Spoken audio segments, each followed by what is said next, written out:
মার্কিন president Donald ট্রাম্পকে নিজের নিরাপত্তা নিয়ে সতর্ক থাকার পরামর্শ দিয়েছেন ইরানের পার্লামেন্টের জাতীয় নিরাপত্তা কমিশনের প্রধান ইব্রাহিম আজিজি। সামাজিক যোগাযোগ মাধ্যম এক্সে দেওয়া এক পোস্টে আজিজি বলেন, হরমুজ প্রণালী নিয়ে অহেতুক ফাঁকা বুলি না ছড়িয়ে ট্রাম্পের বরং নিজের নিরাপত্তার দিকে নজর দেওয়া উচিত। একই সঙ্গে খাবার বহনের ক্যাটারিং ট্রাকে করে ট্রাম্পকে সরিয়ে নেওয়ার খবর নিয়েও উপহাস করেন তিনি।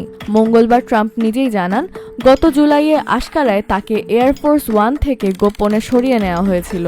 সিক্রেট সার্ভিস ও মার্কিন সামরিক বাহিনী বিমান পরিবর্তনের পরামর্শ দেওয়ার পরই তাকে অন্য বিমানে নেওয়া হয় বলে জানান তিনি।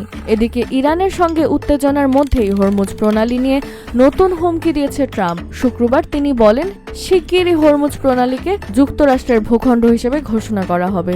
এর পরিপ্রেক্ষিতেই ইরানি পার্লামেন্টের এই শীর্ষ সদস্য ট্রাম্পকে নিজের নিরাপত্তা নিয়ে আরও সতর্ক হওয়ার পরামর্শ দিলেন।